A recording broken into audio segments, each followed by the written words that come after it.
Saviez-vous que plus de 40% des nouveaux flux d'investissement en bourse se dirigent aujourd'hui vers les ETF? C'est juste énorme.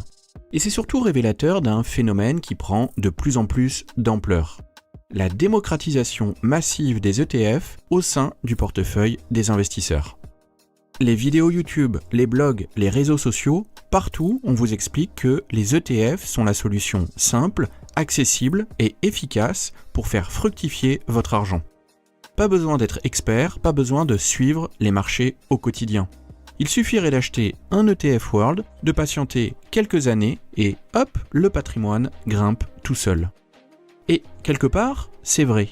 Les ETF ont des qualités indéniables. Ils sont diversifiés, peu coûteux, transparents et parfaitement adaptés à une stratégie long terme. Mais c'est justement cette image de simplicité qui devient un piège. Parce que, en réalité, derrière cette apparente facilité se cachent des erreurs très fréquentes. Des erreurs qui peuvent littéralement anéantir vos performances si vous tombez dedans. Ce qui me frappe, c'est que beaucoup de nouveaux investisseurs ne prennent pas la mesure de ce que signifie vraiment investir passivement. Ils confondent simplicité d'utilisation et facilité de réussite. Ils pensent que parce qu'ils ont acheté un ETF sur leur application mobile, ils sont à l'abri des grosses erreurs. Mais c'est faux. La vérité, c'est que la stratégie passive, ça demande de la discipline, de la cohérence et une bonne dose de psychologie. Et c'est là que le problème commence. Cette illusion de contrôle, cette fausse impression que rien ne peut arriver de grave, ça pousse à faire des choix impulsifs, à mal construire son portefeuille ou à abandonner au pire moment. Dans cette vidéo, je vais justement vous montrer les pièges les plus sournois, ceux qui ne sont pas toujours visibles au premier coup d'œil. L'objectif, c'est que vous puissiez continuer d'investir en ETF, mais en évitant les erreurs qui plombent la majorité des particuliers. Avant de commencer, je vous rappelle que j'ai mis à votre disposition des ressources gratuites pour commencer à investir. Vous pouvez les télécharger gratuitement dans la description de la vidéo. Alors, on attaque tout de suite par le premier piège de l'investissement en ETF, le faux sentiment de sécurité. Quand on parle d'investissement passif, il y a une croyance qui revient tout le temps. Avec des ETF diversifiés, je ne risque pas grand-chose. C'est une énorme erreur. Oui, les ETF permettent de réduire le risque spécifique, c'est-à-dire le risque lié à une seule entreprise ou à un seul secteur. Mais ils ne suppriment pas le risque de marché. Quand l'ensemble des marchés actions s'effondrent, croyez-moi, votre ETF World, votre ETF S&P 500 et les autres, ils plongent également. Et c'est justement là où beaucoup de débutants se trompent.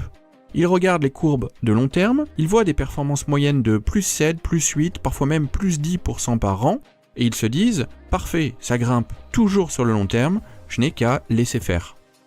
Sauf qu'entre les deux, il y a des cracks. Il y a des baisses de moins 20, moins 30, voire moins 50%, comme en 2008. Et quand ces baisses arrivent, ce n'est pas juste une courbe sur un graphique. C'est votre capital qui dégringole. C'est votre cerveau qui vous dit « Je dois vendre maintenant avant de tout perdre ». La diversification vous protège contre le risque de tout mettre sur une seule action.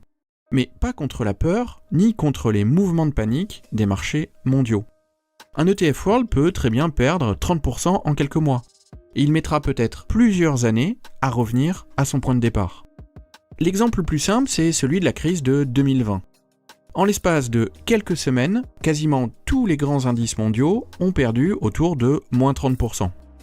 Même les portefeuilles bien diversifiés n'y ont pas échappé. La vraie question, c'est est-ce que vous êtes prêt à supporter ça, sans paniquer, sans vendre au mauvais moment et sans dévier de votre stratégie? Parce que c'est là que se fait la différence entre les investisseurs qui tiennent sur la durée et ceux qui abandonnent en cours de route.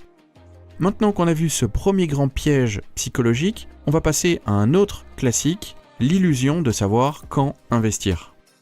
On s'est tous déjà dit ce genre de phrase. Je vais attendre une bonne correction avant d'investir. Ou les marchés sont trop hauts, je préfère patienter un peu. Ou une variante, je sens que ça va baisser, je vais rentrer plus tard. Si vous investissez depuis quelque temps, vous avez forcément déjà eu ces pensées. Et si vous débutez, il y a de fortes chances que vous y pensiez bientôt. Le problème, c'est que ce raisonnement paraît logique, mais il est totalement contre-productif. Personne ne peut prédire l'évolution des marchés à court terme. Pas même les professionnels, pas même les économistes. Tout simplement parce que les marchés réagissent à des milliers de variables économiques, géopolitiques et surtout psychologiques. Et deviner ce qui va se passer dans 3 semaines ou 3 mois, c'est plus proche de la loterie que de la science.